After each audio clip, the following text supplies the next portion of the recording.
Hello. हाँ भाई, good morning, Ram Ram.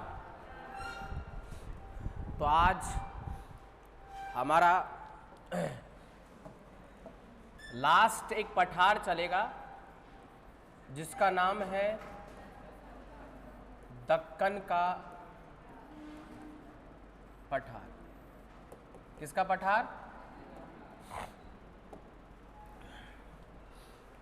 Deccan का जो पठार है वो वास्तविक रूप से 3 भागों में बांटा जाता है। हाँ, आ जाओ ना। एक महाराष्ट्र का पठार, एक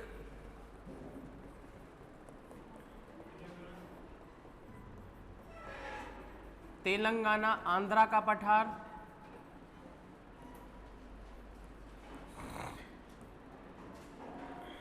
और एक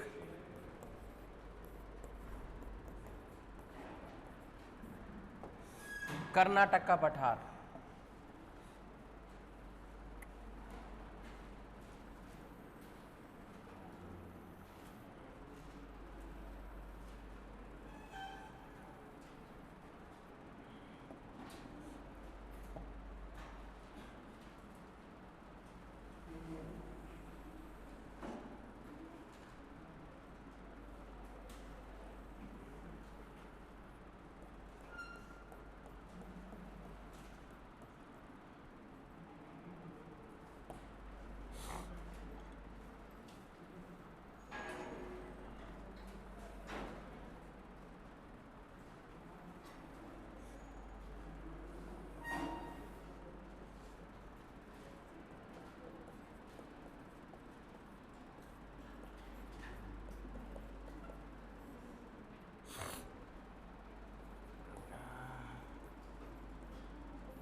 ध्यान देना, दक्कन का जो पठार है उसके 3 भाग हैं। कितने भाग हैं? एक महाराष्ट्र का पठार जो आपको यहां पर दिखाई दे रहा है, जिस पर 2 नदियां बहती है, एक गोदावरी और दूसरी यहां तक का भाग। फिर उसके बाद में आता है तेलंगाना और आंध्रा का पठार। पहले ये सिर्फ आंध्र प्रदेश का पठार था, लेकिन तेलंगाना नया राज्य बनने के बाद में इसको बोल दिया तेलंगाना और जो है आंध्रा का पठार। इसका जो ये वाला पार्ट है ये सीमांध्रा कहलाता है। क्या कहलाता है? सीमांध्र। जो आपको यहाँ पर ये ब्लैक ब्लैक कुछ इस प्रकार से दिखाई दे रहे हैं, इनकी बात कर रहा हूँ। और तेलंगाना के पठार पर जो है 3 नदियाँ गोदावरी, कृष्णा और पेनुरू नदियाँ बहती हैं।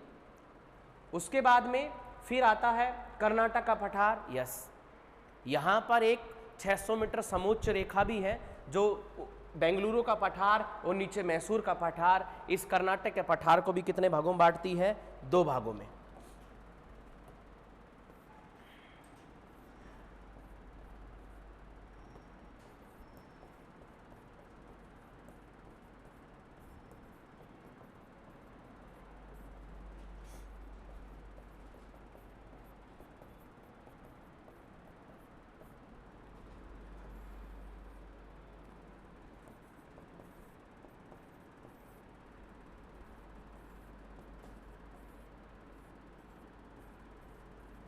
600 मीटर समोच्च रेखा।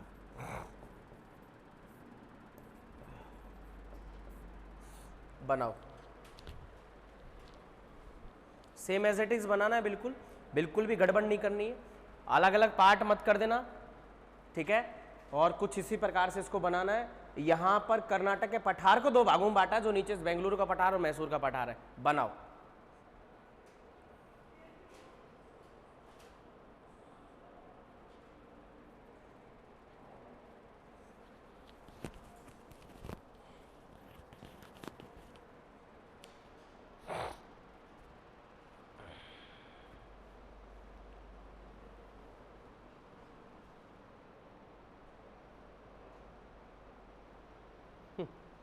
कई लोग पेंसिला का प्रयोग कर रहे हैं।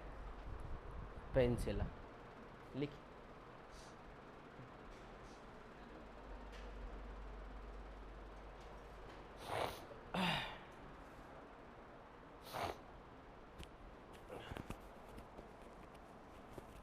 शनिवार को लगवाऊंगा झाड़ा में, खाटे से उससे फर्क नहीं पड़ा।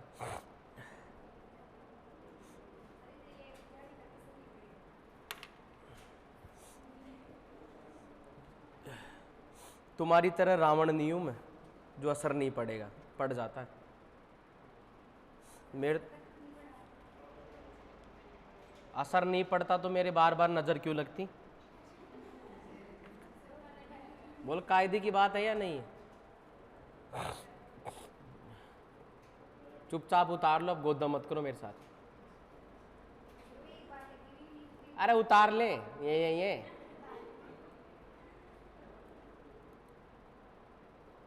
तुम किसी और टीचर के साथ में भी इतनी बातें करते हो क्या? यस।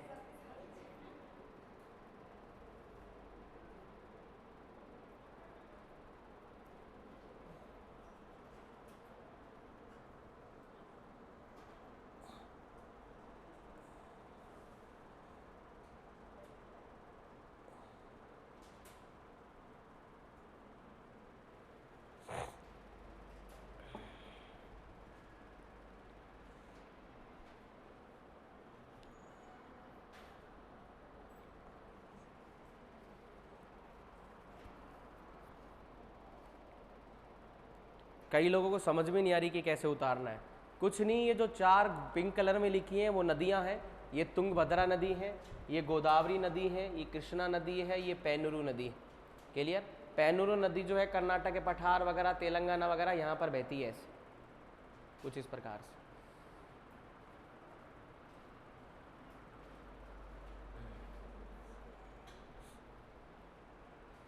अभी आगे खुल के लिखवाऊंगा इनको मैं। तेलंगाना का पठार का ऊपर वाला उत्तरी भाग तो तेलंगाना का पठार, लेकिन कृष्णा नदी के ठीक नीचे वाला भाग कहलाता है रोयल सीमा का पठार। अभी आगे आएगा। आपको पूछा कि रोयल सीमा का पठार कहाँ है, तो आंसर तेलंगाना में। बेंगलुरु और मैसूर 2 शहर है। बेंगलुरु ऊपर पड़ता है तो बेंगलुरु का पठार, नीचे पड़ता है तो मैसूर का पठार। दोनों ही शहर कहाँ पर है? कर्नाटक में। तो ये कर्नाटक का इलाका है। ऊपर वाला महाराष्ट्र का इलाका, ये तेलंगाना का इलाका, वो जो है आंध्र प्रदेश का इलाका, सीमांध्रा कहलाता है। क्लियर? भारत का दूसरा सबसे स्वच्छ शहर, अति सफाई से मैं क्या बताऊं, मतलब साफ सफाई रे। यस, मैसूर के पठार ज्यादा साफ। और राजस्थान का सबसे स्वच्छ, वेरी गुड। ये बात जब मैंने पहली बार पूछी थी तब सब लोग चुप थे, जयपुर का नाम ले रहे थे, कोई चोमू का नाम ले रहे थे। तो याद रखना, Dungarpur is the right answer. Okay, good. मतलब तुम्हारे कोई बात, मैं आपसे बातचीत करता हूं तो आपको याद तो रहती है अक्सर, है ना? ठीक। लिखेगा साहब, कई लोगों ने लिखा होगा गलती से ढक्कन का पठार। इट्स नॉट ढक्कन, ढक्कनो, ये है दक्कन, द करना है। यस, दक्कन का पठार, ठीक है ना? यस। आपने आईपीएल की टीम देखी होगी पहले, अभी तो नहीं है, डेक्कन चार्जेस देखिए आपने, डेक्कन, तो डेक्कन इसी से नाम बना है, दक्कन से। क्लियर? लिखे, दक्कन का पठार। यह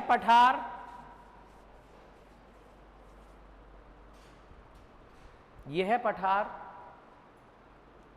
कईयों ने उतार लिया होगा, कोई बात नहीं, उसके बाद में पॉइंट बना बना के लिख रहे हैं, फिर इनको खुल के लिखेंगे अपन, ठीक है ना? यस, लिखेगा, यह पठार मुख्यतः 4 राज्यों,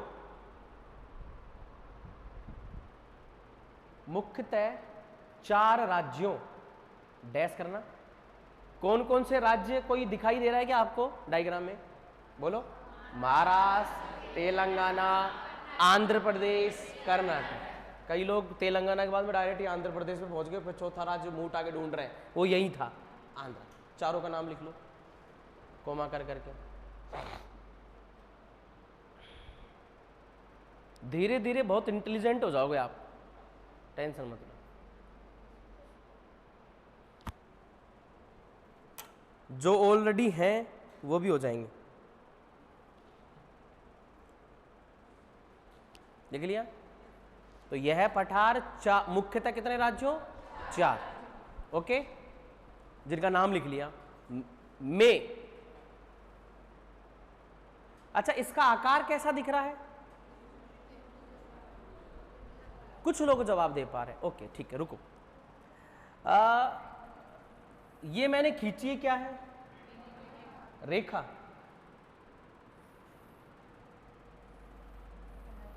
ये क्या है? वर्ग। तो एक वर्ग की कितनी भुजाएं? ऐसे तो नहीं बोल रहे कि 4 लाइनें, 4 रेखाएं, ये भुजा। अच्छा, तो ये कितनी भुजा? और आकृति का नाम क्या है? ऐसी आकृति को क्या बोलते हैं? ऐसी आकृति को वर्गाकार। क्लियर? ऐसी आकृति होती तो वर्गाकार बोल रहे हम, लेकिन ऐसी आकृति है तो वेरी गुड, पतंगाकार। क्या पतंग ऐसी होती है क्या? यस, पतंगाकार। पतंग ऐसी तो होती बड़ा हो। ओ माय गॉड, वो काट्या, वो काट्या। अरे ऐसी तो होती है। यस, राजस्थान हमारा ऐसा पतंगाकार। कई ऐसी चीजें होंगी, आगे आएंगी भौतिक प्रदेशों में। जो भौतिक प्रदेश का मतलब जो अवस्थित है, तो किसी की आकृति कैसी होगी? पतंगाकार, पतंग की जैसी। किसी की आकृति कैसी होगी? वर्गाकार। अब देखो भाई, इसकी आकृति कैसी दिख रही है? डालो। त्रिभुजाकार। जो 4 राज्यों में त्रिभुजाकार आकृति में स्थित है। Very good.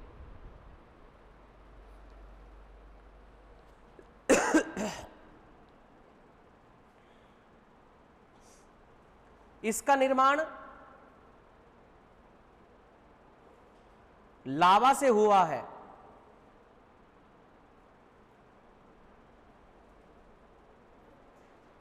इसका निर्माण किससे हुआ है?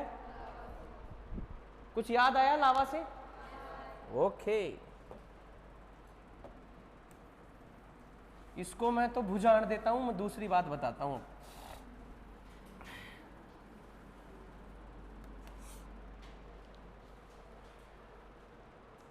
ज्वालामुखी कितने प्रकार का होता है? अच्छा, इशारा इधर किया, बाकी सब बोल रहे हैं। तीनों का नाम बताओ। अरे रुक जा, थावस रख बेटा, बैठे बैठे बोलना है क्लास में, बैठो। हाँ बोल। है? यस, आदमी जिंदा मतलब सक्रिय, आदमी मृत डेड। क्लियर? आदमी कोमा में, सुसुप्त। ओके, अब जमीन के नीचे पृथ्वी का ताप और दाब तरल पदार्थ में भरा हुआ है, जिसका नाम क्या है? Very good. ये मैग्मा सक्रिय ज्वालामुखी से बाहर निकलेगा, कुछ समय बाद में मृत हो जाएगा, और बाहर निकलने के बाद में ठीक, और लावा यहां पर क्या बना देगा? चट्टाने। चट्टानों का धीरे धीरे क्या होगा? अपक्षय। ये शब्द लिखा था मैंने, राइट? और अपक्षय होने से अब लावा, कोई भी चीज गर्म ठंडी होती है, कोयला बन जाती है, राख बन जाती है। क्लियर? और उसके बाद में राख का जो रंग होता है वो कैसा होता है? काला। तो प्यारे बच्चों, जहां पर भी ऐसी ज्वालामुखी वाली अवस्थिति थी, जहां पर लावा था, जहां पर चट्टाने थी, वो सब की सब क्या हो गई? और उन्होंने अपने अवशेष के रूप में वहां पर कौन सी मिट्टी छोड़ दी? काली मृदा।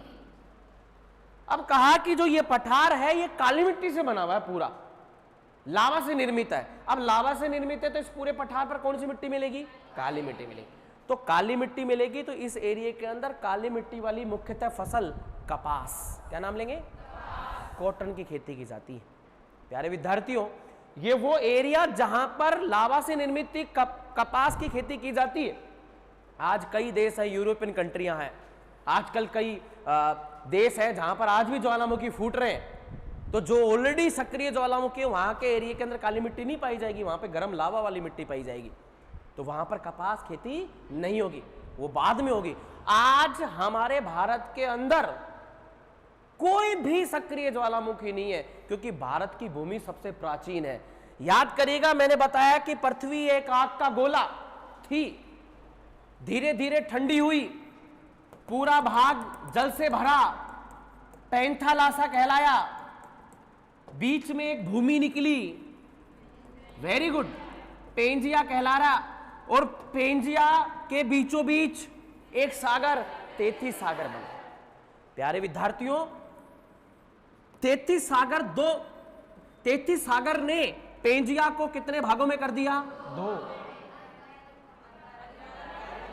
शॉर्टकट में बताया था एजी, ओजी, सुनो जी, बोलते हैं ना अपन, एजी से याद रखना, ए और जी, बोले ए पहले आएगा, जी बाद में। तो यानी कि ए मतलब क्या हो गया? अंगारा। जी मतलब क्या हो गया? Gondwana. Okay, yes. GODWANALAND, land का मतलब होता है भूमि। क्या होता है? भूमि। जैसे बोलते हैं ना मकान मालिक, मेरा लैंडलॉर्ड अब किराया लेगा मेरे से, तो यानी कि भूमि। हम गोंडवाना, हिंदी में गोंडवाना भूमि बोल सकते हैं, या इंग्लिश में गोंडवाना लैंड बोल सकते हैं। बोलो, बात समझ में आ गई? यस। जब ये सब और अलग अलग होते हैं उसके बाद में, क्लियर? यस। जैसे उसका ही डायग्राम बना रहा हूं। अंगारा लैंड ऊपर की तरफ कितने भागों में? 3। गोंडवाना लैंड नीचे कितने भागों में? ना मुन्ना ना, 5। क्योंकि 1 2 3 4 5 6 7 ये तो थे महाद्वीप, और एक ये था, क्या बात, प्रायद्वीपीय भारत। तो बताइए, जब पूरी पृथ्वी के अंदर महाद्वीपीय प्लेटें इधर उधर खिसक रही थी, उस समय भारत सबसे अलग था। हम इतिहास में पढ़ते हैं कि भारत की खोज वास्को डी गामा ने। भाई साहब, वास्को डी गामा पुर्तगाल के क्षेत्र से और यूरोप के क्षेत्र से समुद्री रास्ते से भारत आया था, और भारत की इस भूमि पर, केरल के यहां पर कालीकट बंदरगाह पर टकराया था। बोले साहब, भारत की खोज की? क्या उस आदमी ने भारत की खोज की? भारत तब से है जब दुनिया का निर्माण हो रहा था। ये भूमि तब से है। दुनिया में अब ज्वालामुखी फूट रहे, हमारे यहां पर फूट करके, लावा निकल करके, ठंडा होकर के, चट्टानें बन के क्या बन गई? आज इसके ऊपर हम कपास की खेती कर रहे हैं। इसलिए भारत में उस समय जब ये भारत बन करके सब ज्वालामुखी सब खत्म हो गए थे, काली मिट्टी, और तब से हम लोग यहाँ पे किसकी खेती कर रहे थे? इसलिए तो दोस्तों, जो यूरोपियन व्यापारी थे वो आए भारत, और यहां से कच्चा माल लेके जाते थे। वो लोग यहां पर करने आए थे व्यापार। क्या करने आए थे? अंग्रेज यहां पर व्यापार करने आए थे। व्यापार करने आए थे मतलब ये यहां से 1 रुपए में कपास लेके जाते, अपने देश के अंदर ये लोग उस कपास से धागा बनाते, धागे से ये लोग जो है कपड़ा बनाते, उस 1 रुपए के कपास से ये लोग कपड़ा बना करके, यानी 1 रुपए के माल को कितने रुपए में बेचते? 100 गुना मुनाफा होता। ये था व्यापार इनका। फिर इन्होंने देखा कि यहां पर इनके खेतों में हम लोग इनसे कपास खरीदने, क्यों ना इनके राजाओं से, इनके रियासतों से मिलकर के जो है गठबंधन कर लिया जाए। और दोस्तों, इन्होंने इनके राजाओं को, यहाँ की रियासत के राजाओं को कहा कि हमारे साथ में मिलकर के आप व्यापार करें। वो बोले साहब हम तो नहीं कर रहे, नहीं कर रहे। तो इन्होंने युद्ध किया, और युद्ध करने पर राजा भाग खड़ा हुआ, क्योंकि प्रजा ने किसका साथ दिया? अंग्रेजों का साथ दिया। राजा से दुखी थे, और भी बहुत सारी चीजें थी। किसी कारणवश राजा हार गया, अंग्रेज जीत गए। तो दोस्तों व्यापार किस में बदल गया?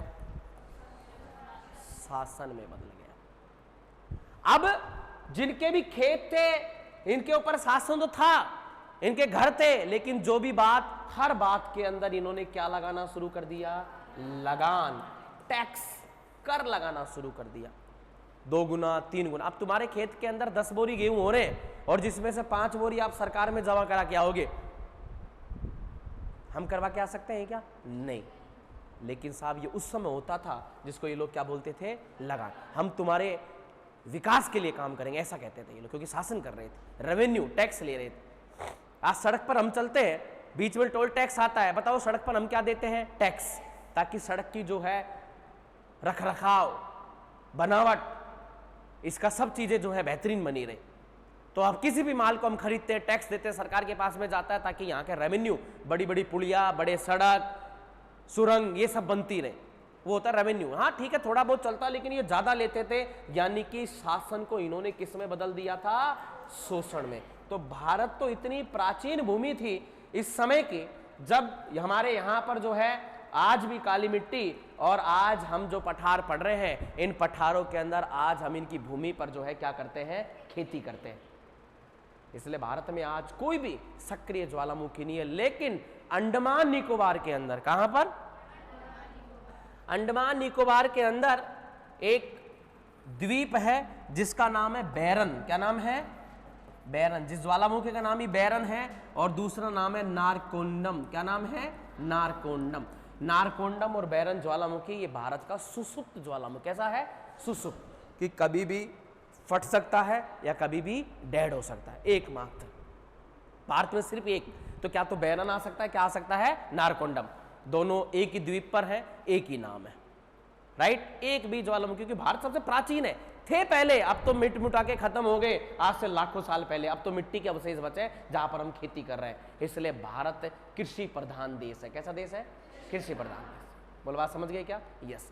तो ये जो पूरी भूमि है, ये जो बनी हुई है, ये पठारी भूमि, ये किससे बनी हुई है? लावा से।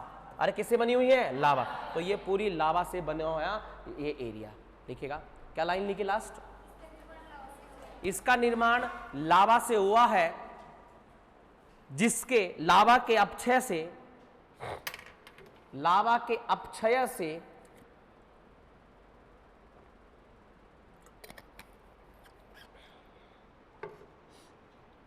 काली मृदा का निर्माण होता है।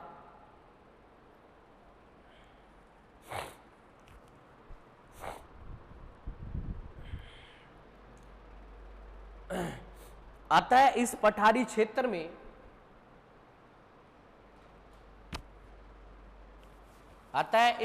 क्षेत्र में सर्वाधिक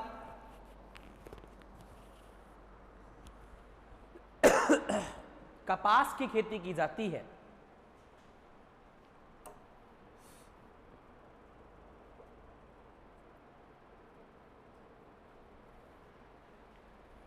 इस पठार का ढाल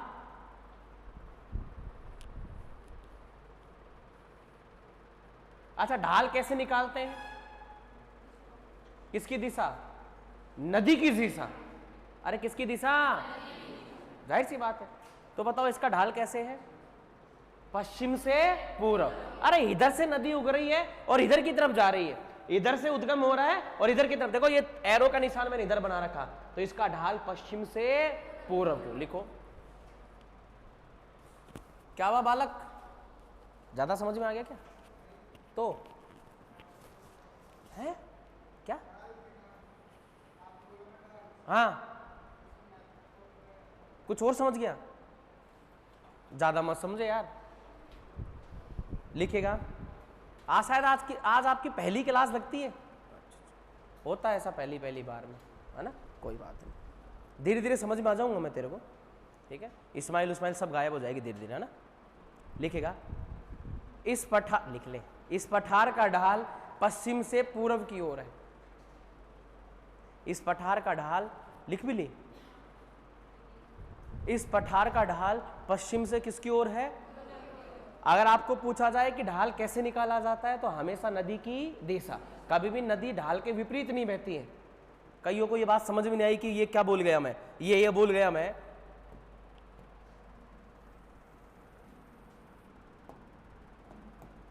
बड़ा नदी निकल करके और यहाँ वाणी बहती, कभी भी कोई भी नदी ऐसे उल्टी पहाड़ पे नहीं चढ़ती है। समझ गया मेरी बात? यस। तो जिधर ढाल होगा नदी क्या होगी, उसी दिशा में होगी, ठीक है ना, ढाल के अनुसार बहती, विपरीत नहीं बहती। लिखेगा तो इसका जो ढाल है वो पश्चिम से कैसा है, पूर्व। इस पठार को 3 प्रादेशिक भागों में बांटा जाता है।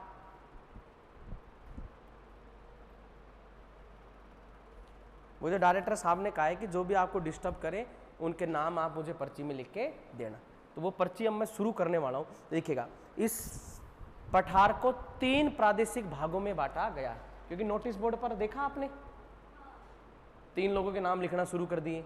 अब ऐसा हर सप्ताह में 3-3 लोगों का हम करेंगे, ठीक है ना। लिख रखा नाम, नहीं देखा आपने, नोटिस बोर्ड पे पढ़ना नीचे, ठीक है ना। यस, बाइज्जत यहां से बरी किया जाता है, लिखा ना। ऐसा मैं इस क्लास से करने वाला हूं ताकि अपना नाम हो सब जगह। ओके, यस, लिखे। इस पठार को कितने भागों में बांटा जाता है, 3 भागों। नंबर 1, महाराष्ट्र का पठार। महाराष्ट्र का पठार, डैश करके लिखना। इस पठार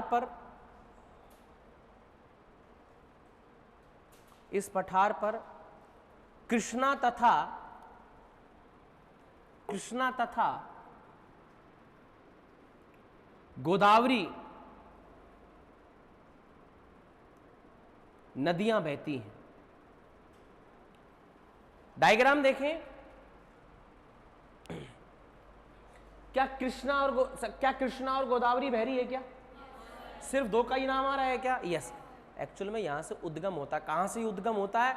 तो अभी मैं, जैसा कल मैंने आपको, या कल लिखवाया था, शायद परसों लिखवाया था आपको, पठार और पहाड़ियां बांटी थी मैंने, बताया था नहीं बताया था? यस, वहीं से बताऊंगा आपको मैं। लिखिए, इस पठार पर काली मिट्टी की प्रधानता पाई जाती है, महाराष्ट्र वाले में। इस पठार पर काली मिट्टी की प्रधानता पाई जाती है, अतः यहां कपास की खेती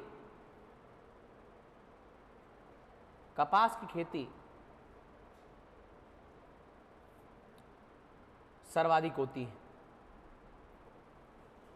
कपास की खेती सर्वाधिक होती है।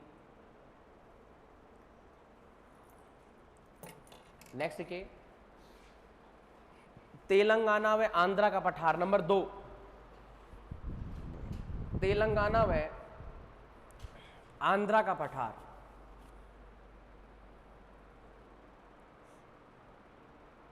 ठीक है, यस।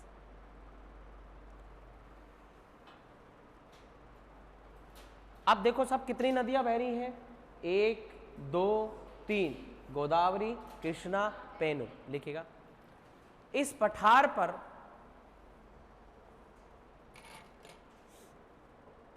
गोदावरी, कृष्णा, पेनरू नदियां बहती हैं। कृष्णा नदी इस पठार को विभाजित करती है। कृष्णा नदी इस पठार को विभाजित का मतलब अलग अलग भागों में, जिसका उत्तरी भाग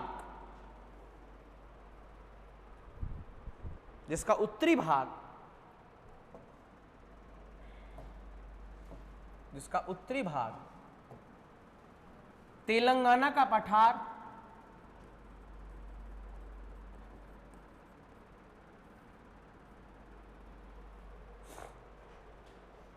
दक्षिणी भाग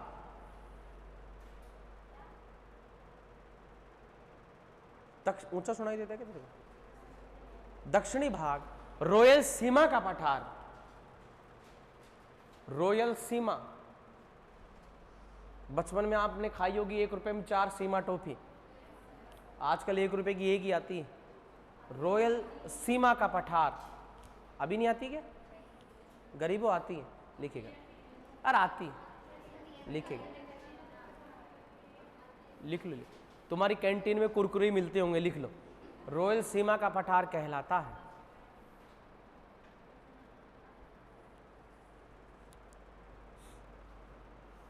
इस पठार का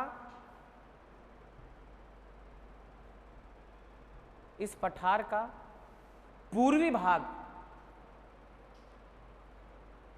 किस पठार का? तेलंगाना और आंध्रा की बात करो। इस पठार का पूर्वी भाग सीमांध्रा कहलाता है। सीमांध्रा कहलाता है, राइट।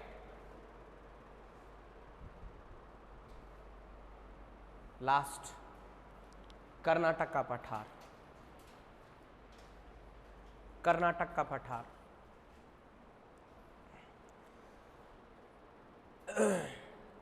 इस पठार को 600 मीटर समोच्च रेखा, समान ऊंचाई वाली, इस पठार को 600 मीटर समोच्च रेखा 2 भागों में विभाजित करती है।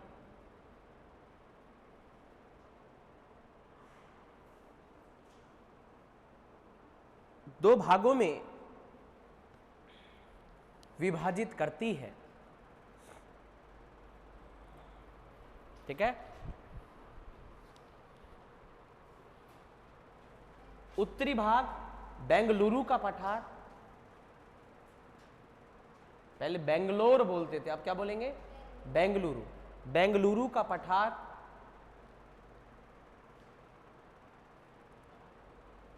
जिस पर तुंगभद्रा नदी बहती है, जिस पर कौन सी नदी? तुंगभद्रा।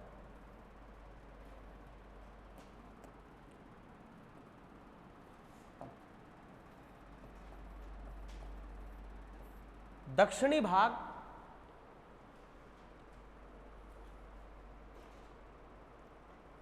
मैसूर का पठार,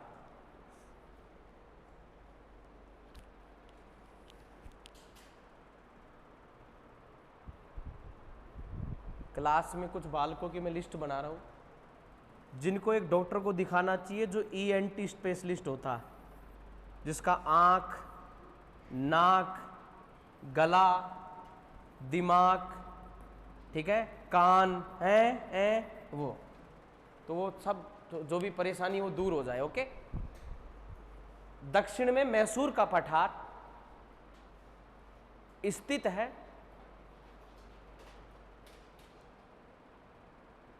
अच्छा, ये दोनों पठार कौन से पठार में?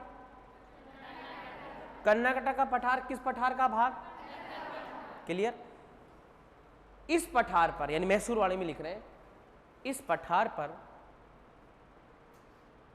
कावेरी नदी बहती है।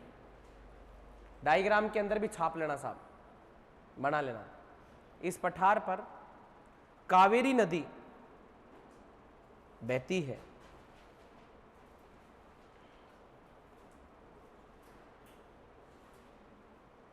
लिख लिया क्या?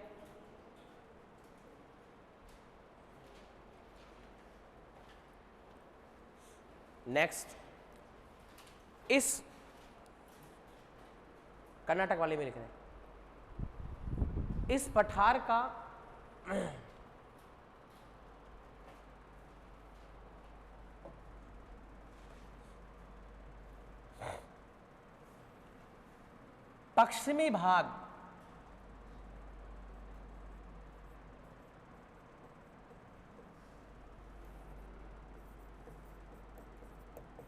पश्चिमी भाग में पहाड़ियां होने के कारण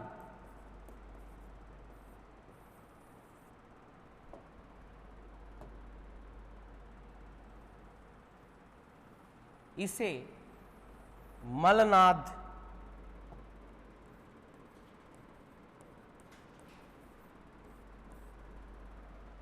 मलनाद, ठीक है। वह पूर्वी भाग समतल मैदानी प्रदेश है।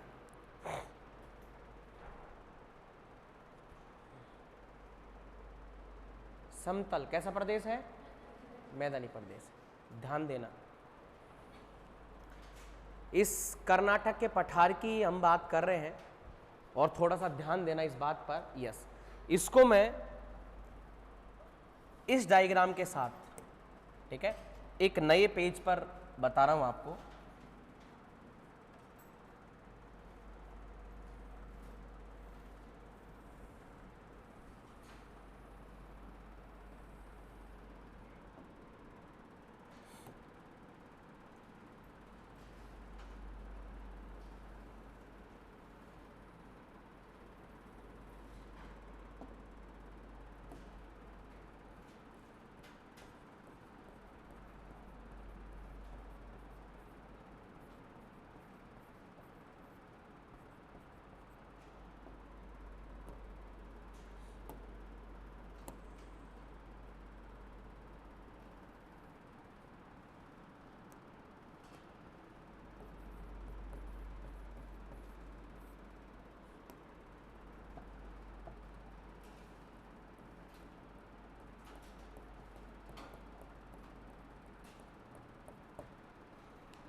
दो प्रकार की बातें। जब दक्षिणी पश्चिमी मानसून भारत में प्रवेश करता है, क्लियर, तो वो सिर्फ बारिश, इसकी एक शाखा, जिसकी शाखा का नाम है अरब सागर शाखा। कौन सी शाखा? और एक शाखा इधर चली जाती है इससे टकरा करके, जिसको कहते हैं कौन सी शाखा? बंगाल की खाड़ी। अभी शायद इसकी चर्चा मैंने 2 दिन पहले भी की थी। तो अरब सागर शाखा से इधर बारिश होती है इस पहाड़ी क्षेत्र में। तो दोस्तों, इस पहाड़ी क्षेत्र के अंदर खेती की जाती है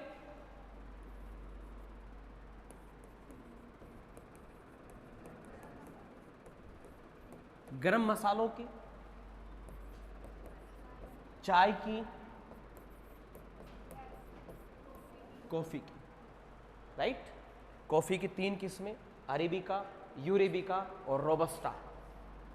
भारत की 3 फेमस, अरेबिका विश्व प्रसिद्ध, रोबस्टा और यूरेबिका,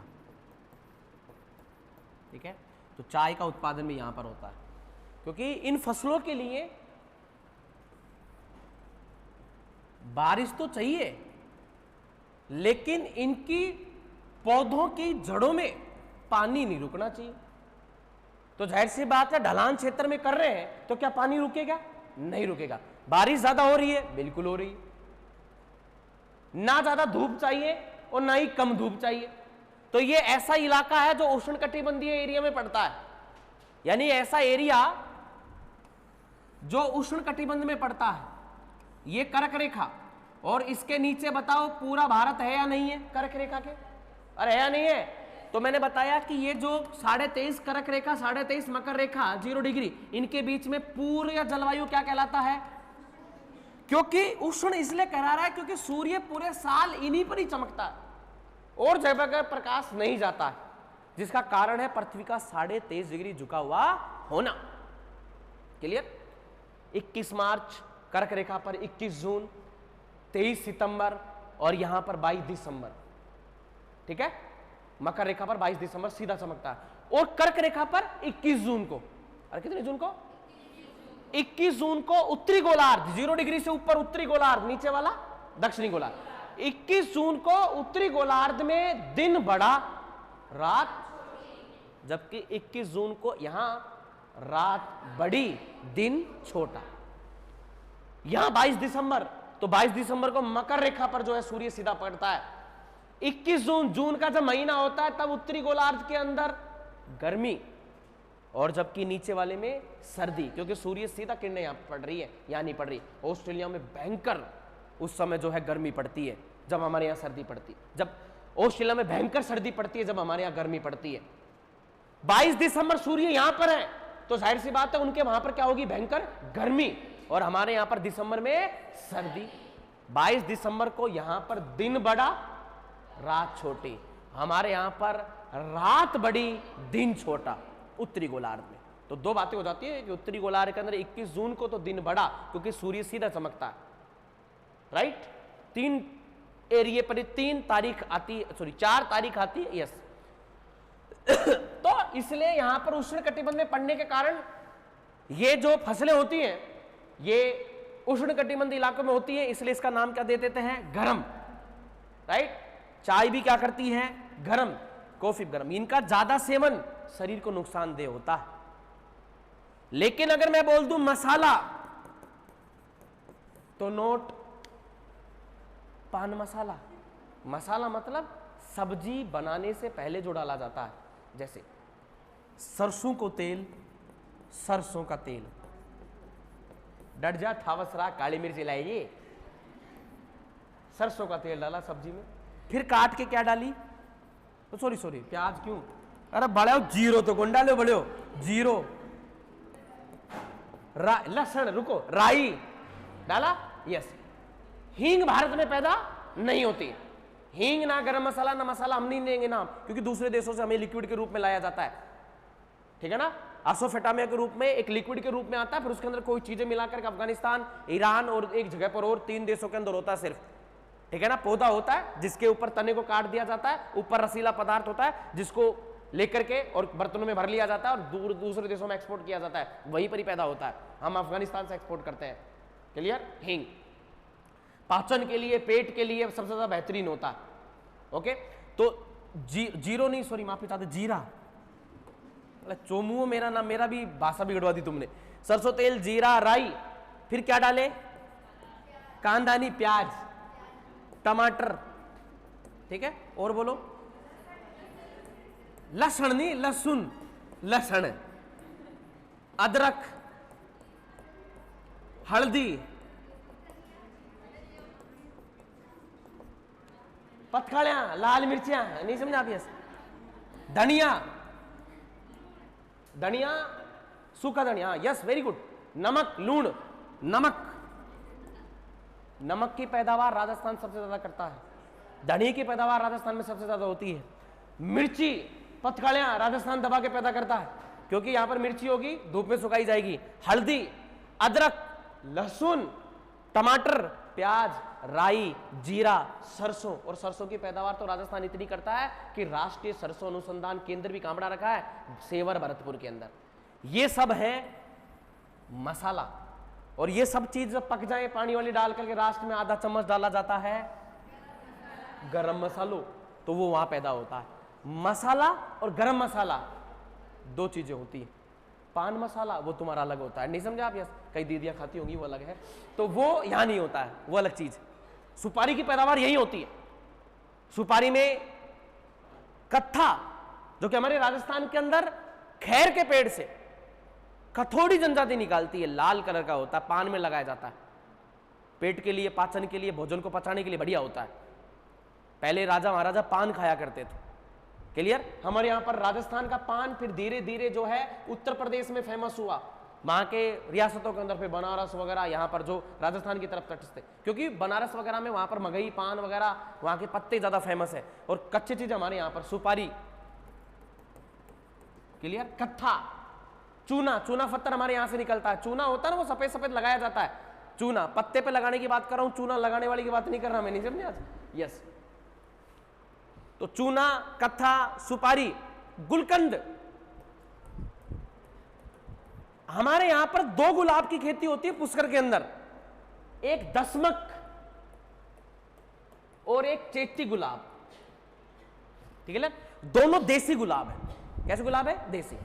आप कभी पूजा के लिए माला लेके आते हो हजारे के फूल की, गेंदे के फूल की, उसके साथ में कुछ गुलाब के फूल की टुकड़ियां डालता है, वो सारे गुलाब हमारे देसी गुलाब है, यानी दसमक या फिर चेती। और जिनको रख करके चीनी के पदार्थ में डाल करके और 2-3 महीने तक छोड़ने के बाद में वो क्या तैयार हो जाता है? गुलकंद। पेट के लिए सबसे बेहतरीन होता है, पेट की गर्मी, अग्नाशय की गर्मी को शांत करता है गुलकंद, पान में वो डाला जाता है। यानी पान एक गलत चीज नहीं है, एक जड़ी बूटी होती है, लेकिन लोगों ने फिर उसके अंदर धीरे धीरे ओ माय गॉड तंबाकू मिलाना। राजस्थान तंबाकू पैदा करता है, राजस्थान में भी होती है, लेकिन इतनी नहीं होती।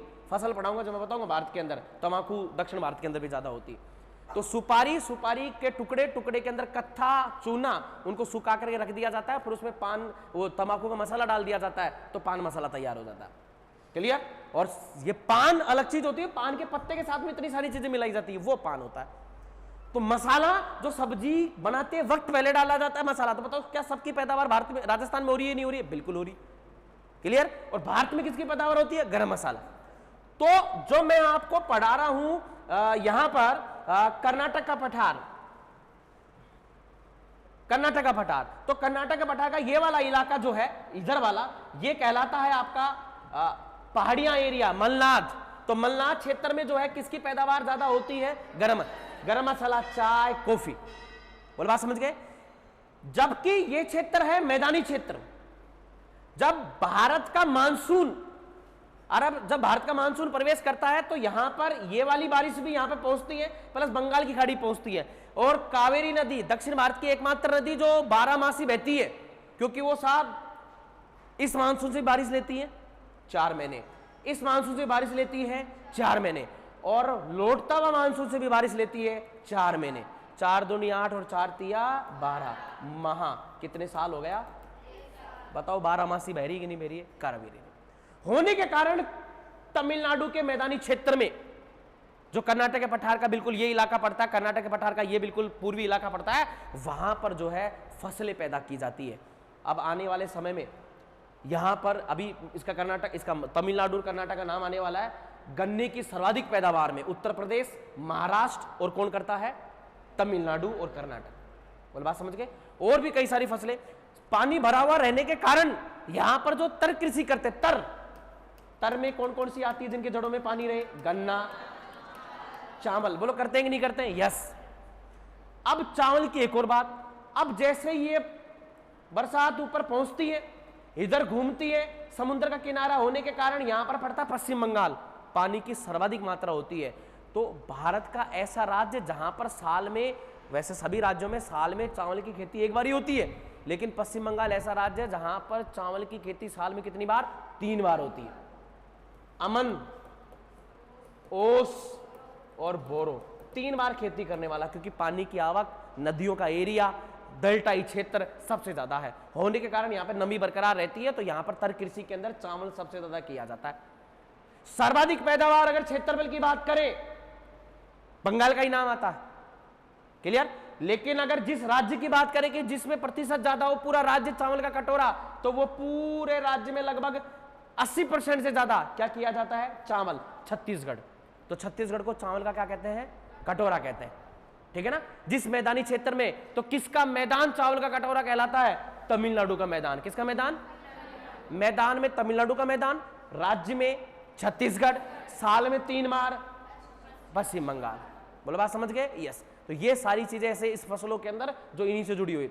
तो मैंने क्या कहा कि जो ये वाला क्षेत्र है ये मलनाड पहाड़ियों वाला इलाका है, क्योंकि इधर पश्चिमी घाट की पहाड़ियां, और जबकि इधर की तरफ क्या है? मैदान। मैदान होने का इधर फसलें उगाई जाती हैं, यहाँ पर चावल की पैदावार की जाती है, गन्ने की पैदावार की जाती है, तंबाकू उगाया जाता है। ठीक है ना? इस प्रकार की फसलें की जाती है।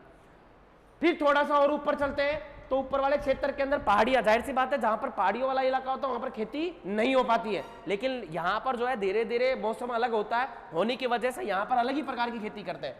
गोवा और महाराष्ट्र में काजू, किसकी खेती करते हैं? काजू। बादाम से भी महंगा होता है साहब। यहां पर काजू के अलावा यहां पर खेती की जाती है नारियल। किसकी की जाती है? नारियल। ओके। फिर इससे ऊपर इलाका आता गुजरात। अब ये सपाट मैदानी इलाका आ गया, थोड़ा सा अलग जलवायु आ गया। तो यहां पर होने का यहां पर सबसे ज्यादा जो खेती की जाती है वो खेती की जाती है सिंगदाना की। आलो, जानते नहीं सिंगदाना? नहीं जानते? मूंगफलिया, मूंगफली। मारा पापा मूंगफलिया लाया। अभी सर्दियों में अब आएंगे ये मूंगफलिया। मारा पापा मूंगफलिया, मूंगफलिया है ना? तो चोमू वाले बोलते हैं मूंगफलिया। तो मूंगफली, तो मूंगफली की खेती, यानी कि मूंगफली का दूसरा नाम क्या है? आपको मूंगफली नहीं मिलेगी ऑप्शन में, क्या मिलेगा? सिंगदाना। समझ गया मेरी बात? सिंगदाना बोलते हैं उसको। अगर सिंगदाना ऑप्शन में नहीं तो क्या मिलेगा? मूंगफली। तो पूरे भारत में सर्वाधिक पैदावार मूंगफली की कौन करता है? अरे बोलो, गुजरात। क्लियर। और काजू नारियल की कौन करता है? महाराष्ट्र। क्लियर। 2 नंबर पर गोवा। ओके। और गोवा में तो काजू की इतनी ज्यादा खेती करते हैं, काजू के जो जब फूल नीचे गिरते हैं, उनके बीज नीचे गिरते हैं, कच्चे होते हैं, गल जाते हैं, तो उनको एक बड़े भगोने में पानी डाल करके गला करके रख दिया जाता है। गलते रहते हैं, किण्वन होता है, किण्वन होकर के उसके अंदर बदबू आने लग जाती है, उसके अंदर झाग पैदा हो जाते हैं। जैसा हम अचार डालते हैं, अचार डाल करके छोड़ देते हैं, किण्वन होता है, अचार गलने लग जाता है ना, वैसे काजू गलने लग जाते हैं। फिर उस बड़े से मटके को जो है एक आंच के बड़े हारे पर चढ़ा दिया जाता है, बड़े चूल्हे पर चढ़ा दिया जाता है, और चढ़ाने के बाद में और उबलता है, उसके ऊपर बीकर लगा दिया जाता है ऊपर। तो ये पूरा जो मटका होता है, इस मटके के ऊपर बीकर लगा दिया जाता है, बीकर। और बीकर जैसे ही इसके ऊपर उष्मा पड़ेगी तो बीकर का जो यहाँ पर पाइप लगा दिया जाता है, और इसकी उष्मा धीरे धीरे किसी बर्तन में रख ली जाती है, और दोस्तों इससे बनाई जाती है शराब। क्या बनाई जाती है?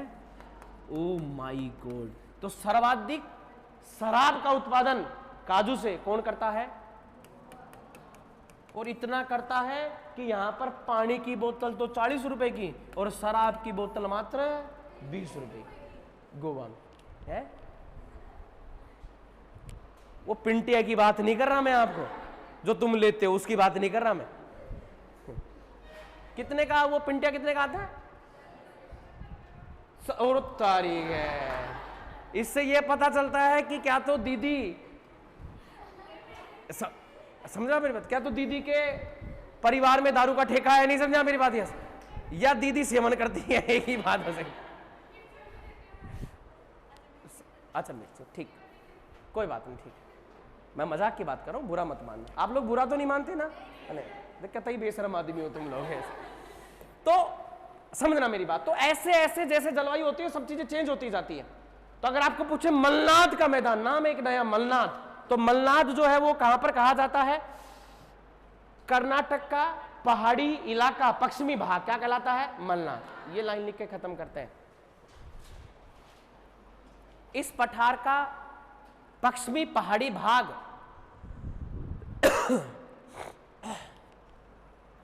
इस पठार का पश्चिमी पहाड़ी भाग मलनाद कहलाता है।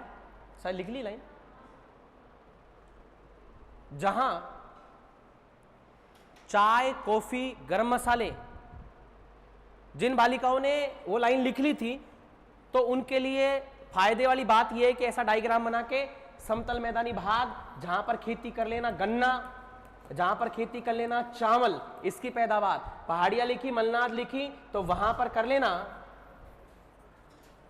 यस, वहां पर कर लेना खेती चाय, गरम मसाला और कॉफी। यस, 3 ऐसे। ये डायग्राम बना लो। और जो लोग लिख रहे हैं वो लिखेगा। तो कर्नाटक के पठार का पश्चिमी भाग, पहाड़ी इलाका, जिसे क्या कहते हैं? मलनाद, जिसमें चाय, गरम मसाला, कॉफी की खेती की जाती है।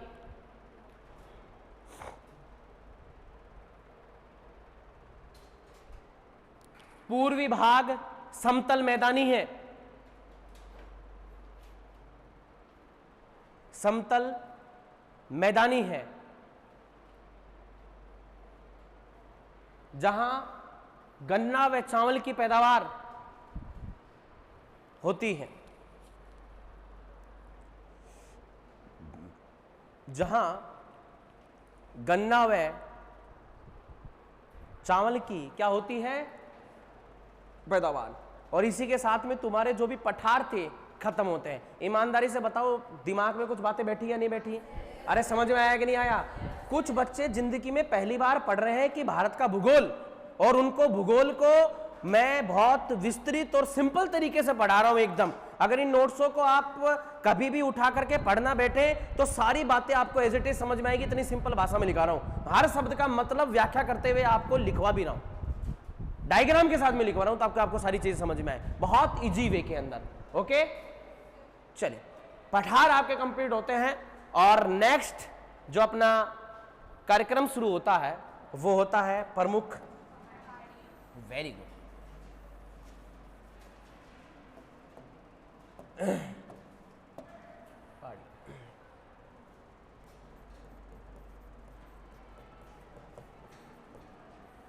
लेकिन ये पहाड़ियां भी किसकी? प्रायद्वीपीय भारत की। एक लिस्ट बना लेते हैं जो कि हमने बना रखी है। नंबर 1 बोलो, अरावली की पहाड़ियां। नंबर 2 विंध्याचल, बना रखी है, आप लोग मत बनाना। नंबर 3 बहुत बढ़िया, सतपुड़ा।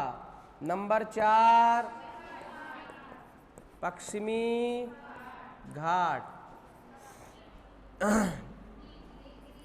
नंबर 5 नीलगिरी।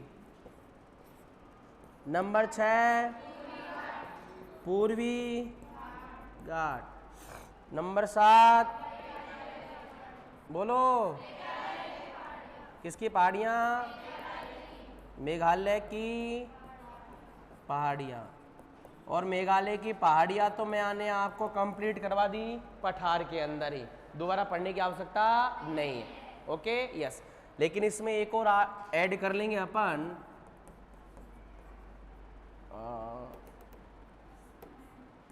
है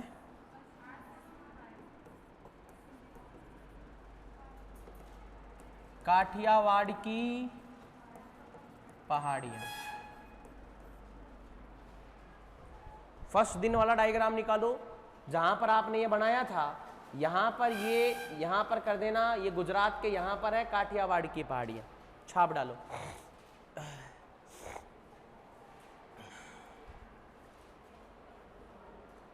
अरावली काठियावाड़, पहले काठियावाड़ ही पढ़ा देंगे अपन, कोई दिक्कत नहीं।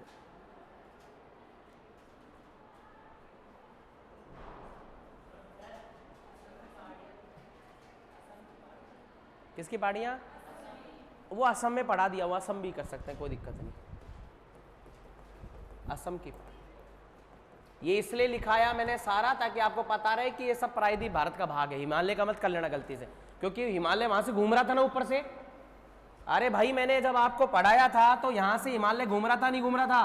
तब फिर मैंने बोला था कि साहब ये जो ये पार्ट है ये पूरा का पूरा किस में पड़ता है? प्रायद्वीप भारत में, मेघालय और असम वाला। और जबकि ऊपर वाली जो पहाड़ियां थी वो बिल्कुल अलग थी, अरुणाचल प्रदेश वाली, नागालैंड वाली, मणिपुर वाली, मिजोरम वाली, त्रिपुरा वाली। असम के अंदर 2 पहाड़ियां, मिकिर और रेंगमा, और इधर मेघालय की गारो, खासी और जयंतिया। सबका सब किसका पार्ट है? प्रायद्वीप भारत का, सबसे ओल्डेस्ट है। इतना ओल्डेस्ट है कि इस प्रायद्वीप भारत के अंदर ही सब पेट्रोलियम की खोज हुई थी। किसकी खोज हुई थी? पेट्रोलियम।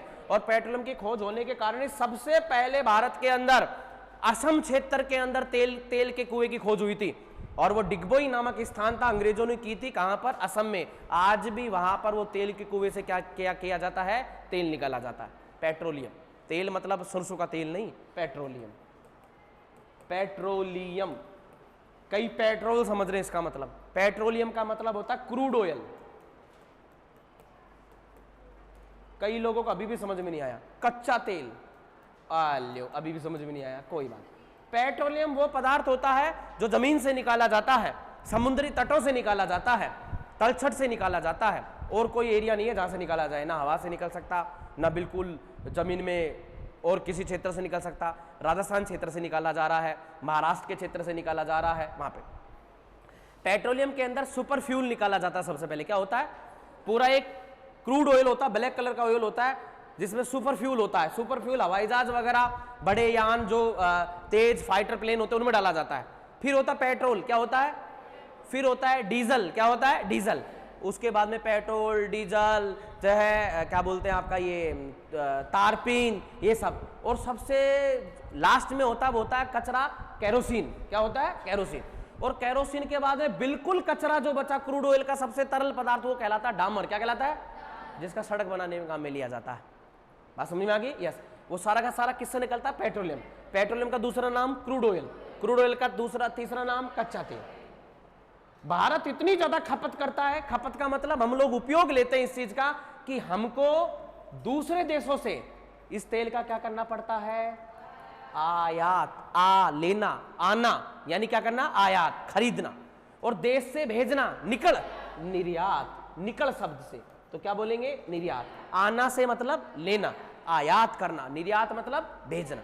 जब बंदरगाह पढ़ाऊंगा जब आपको आयात और निर्यात किन चीजों को किया जाता है, किनका जो है यहाँ पर निर्यात, किनका निर्यात किया जाता है, किनका आयात किया जाता है, तो ये शब्द वहां पे समझना। एक्सपोर्ट इंपोर्ट, बात समझ में आ गई? यस, तो ये होगा। तो प्यारे विद्यार्थियों, तो ये जो मैं आपको पहाड़ियां आपको पढ़ाने वाला हूं, जिसके अंदर सबसे पहले हम शुरू करते हैं अरावली। लिखेगा अरावली की पहाड़ियां।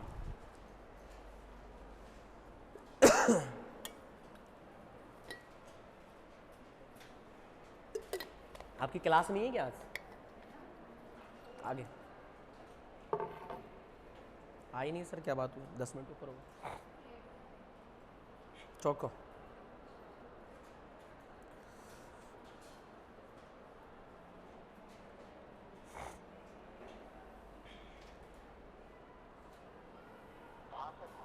वो सर आने नहीं क्या? कर लो, फिर मुझे बताओ, नहीं कंटिन्यू करते हो क्लास। लिखे साहब अरावली की पहाड़ियां। वैसे तो इस अरावली को हम राजस्थान भूगोल के अंदर बहुत गहराई से पढ़ेंगे प्यारे विद्यार्थियों। कैसे पढ़ेंगे? बहुत गहराई से। तो इसको थोड़ा सा आप लोग याद रखना, ओके? यस। लेकिन इसको मैं कुछ मोटा मोटी में मेरे शब्दों में आपको समझा रहा हूं, समझना बात को। यस, लिखना बंद करें आप लोग एक बार। यस, जैसे मैं कह देता हूं लिखना बंद करो, तो कई लोग इतनी राहत की सांस लेते हैं, ओ माय गॉड अब चलने दो, फिल्म अब चलेगी, है ना? यस, वही फिल्म ही चला रहे हैं। यस, समझने की कोशिश करना बहुत अच्छे से। गुड, चलिए।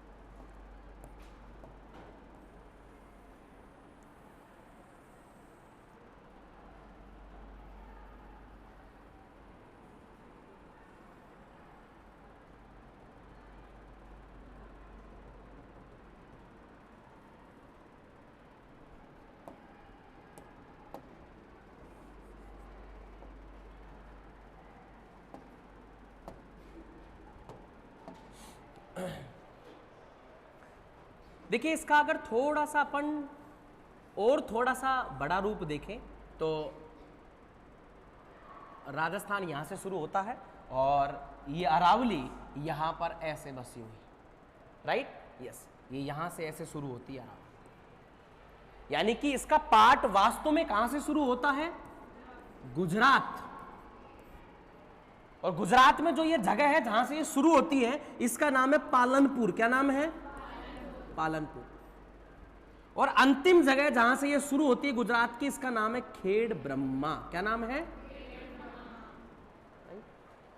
लेकिन अगर आपको बोले अरावली की जड़ क्या है, किसको माना जाता है, तो भाई साहब अरावली एक्चुअल में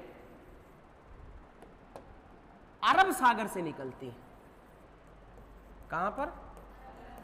अरब सागर। और अरब सागर के यहां पर एक द्वीप है जिसका नाम है लक्षद्वीप। क्लियर? दुनिया में सबसे ओल्डेस्ट, सबसे पुरानी वलित शब्द लिखा मैंने, वलित। वलित का मतलब होता है कहीं से ऊंची, कहीं से नीची, कहीं से ऊंची, कहीं से और ज्यादा। ऐसे ही है अरावली। ऐसा तो है नहीं कि कहीं पर एक समान ही ऊंचाई के अंदर हो, अरे कहीं पर ज्यादा ऊंची चोटी, कहीं पर नीचे, ये कहलाती है वलित। क्लियर? जिगजैग, सर्पिलाकार, यानी कि ये बिल्कुल एक समान नहीं है, ये बिल्कुल कहीं पर ऐसे है पर पहाड़ियां छुटी हुई, फिर यहां पर, फिर इधर है, फिर इधर, ऐसे पहाड़ियां। उसके बाद में ये जो है अरावली इस प्रकार से फैली हुई है।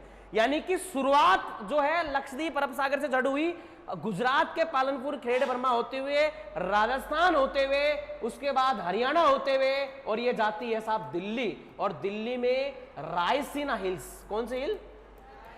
और रायसीना हिल्स पर ही बना हुआ है साहब राष्ट्रपति भवन। कौन सा भवन? बोलो, बात समझ गए?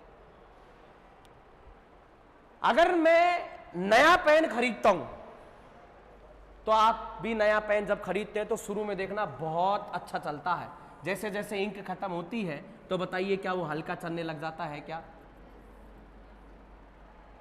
यानी कि जब शुरू में ये स्टार्ट हुई तब तो इसका आकार बहुत ज्यादा विस्तृत और धीरे धीरे धीरे ये टुकड़ों में बढ़ते हुए चली जाती है। ये सबसे ऊंचा इलाका है रायसीना, जिसके ऊपर भारत का राष्ट्रपति भवन बना हुआ है। वर्तमान में हमारी राष्ट्रपति है द्रौपदी मुर्मू, 15वें नंबर की राष्ट्रपति है, पहली आदिवासी महिला है और दूसरी महिला राष्ट्रपति है। इससे पहले प्रतिभा देवी सिंह पाटिल भारत की पहली महिला प्रधानमंत्री थी। ये यहां तक फैला हुआ है दिल्ली की रायसीना हिल्स तक। ओके, चलो आज के लिए बस इतना ही, धन्यवाद। कल कंटिन्यू करते हैं फिर।